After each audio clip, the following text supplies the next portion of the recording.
This has been a wonderful conference, and I want to say thank you very much to everyone who gave us from their riches. Thank you. I just would like to suggest that somehow we find a way of tapping into the many, many, even small projects on global awareness, climate change, the new cosmology, all of these things that are happening all over Ireland.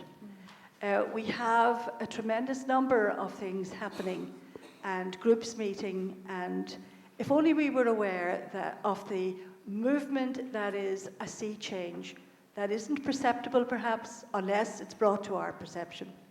And I'm wondering if the university could put itself to this case of gathering the information, letting us know all that has been happening over the past really 20 years in some instances, and letting us take heart from the fact that there are many, many groups in this land all working for climate change.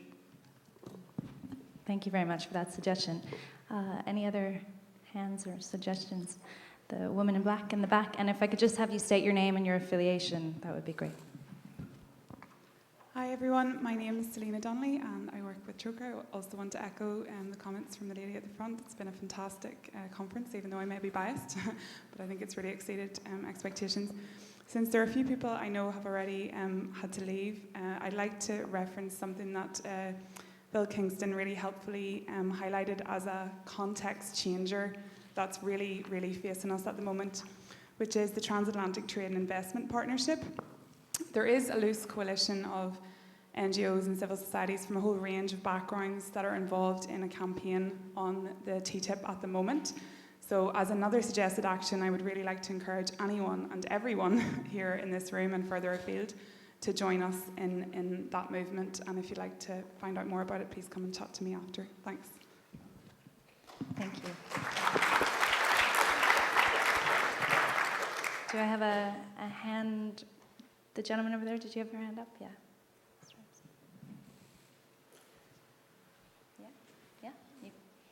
You're just asking about suggestions for things to do. Just because I'm going in about 2.5 weeks to Toronto.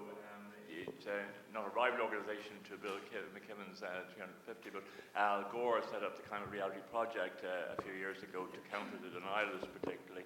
And after that he set up a group involved as an offshoot of that Climate Reality Leadership Training.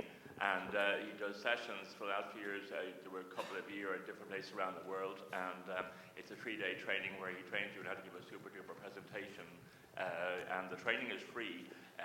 But you pay your own accommodation and your own hotel there, and you commit to giving 10 presentations in the following year after doing the training.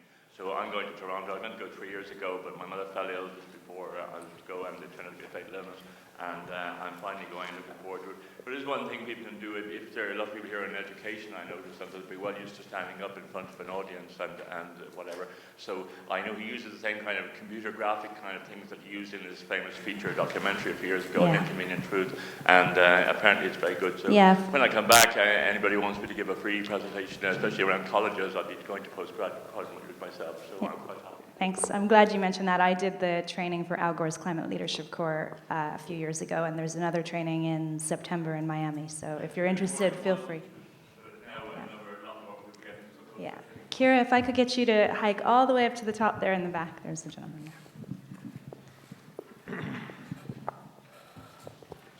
there. Thanks. I suppose when we leave here today, I guess a very important thing for all of us to do, and I can only really speak for myself, but for all of us to do is to continue, I suppose, speaking to our, whether it's organisations, families, communities, and continue to have conversations, because I think for there's still a relatively large number of people for whom conversations about climate change and about the various other issues that we face and the implications that they have for our lives are few and far between, despite the growing movements and the great campaigning work. So I think that's just the ripple effect, continuing conversations, sometimes very difficult conversations, because I think there is a sense of denial out there, whether it's to what extent exactly that sense of denial, whether it's overt or. But I think that's a challenge maybe for all of us to. Okay, thank you. I'll take Deirdre and then Eamon. Thanks. We have a Deirdre down there. Deirdre down here in the corner. Yeah. Hi, People's Climate Ireland here. So 3 things very briefly. Do join us, have a look on Facebook, People's Climate Ireland, or email us, peopleclimateireland@gmail.com. Secondly, in Ireland, we've got a great Christian tradition of Advent calendars. So we're working on an Advent calendar, so the road to and through Paris. So we can highlight if you've got a specific county project or parish project. Tell us what it is, and let's click on a day to find your activity. And thirdly, in my personal capacity, I started a Shamrock Spring with 17 million people in Irish diaspora. It's a quest for everybody to make one green pledge or promise. Divest, change your bankers, change your electricity supplier, walk a bit more, become vegan. And secondly, craft your own shamrock. Grow it, knit it, sew it, however your own embellishment of a shamrock will be. So we have from now until March to do so. But please join our People's Climate Ireland. Thank you. Thanks, Deirdre. And if I could just have Eamon Ryan there, please. Thank you. Inspired by Lorna and what I think Phil had said earlier on about direct action, I would love to see it sometime in the coming months that we get as close to the gates of the peat-fired or coal-fired power stations in our country and say that the coal or the peat does not go through those gates in our name. The presence at the gate is where we can go. Thanks, Eamon. And I'll take the gentleman in the back there, and then Camilla, final question there.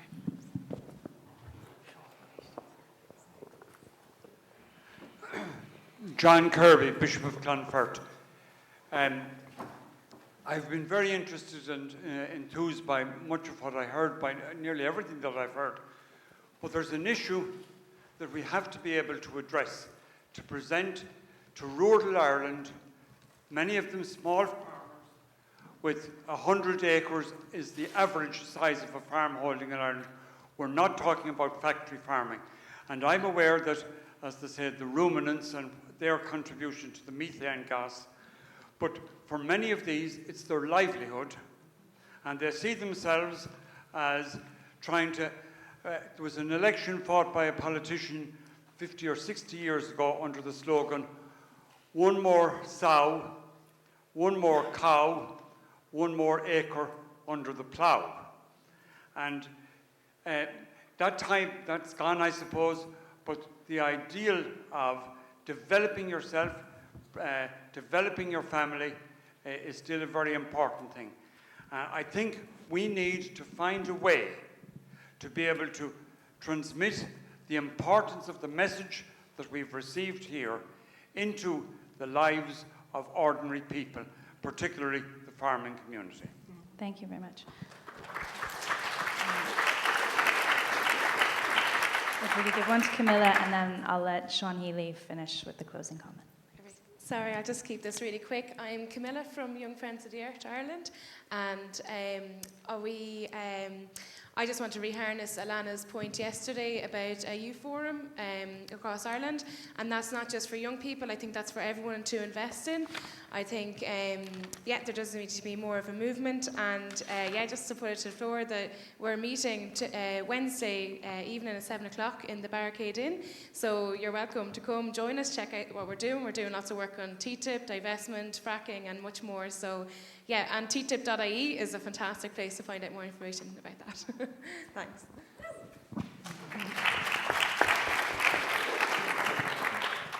Sean Healy from Social Justice Ireland.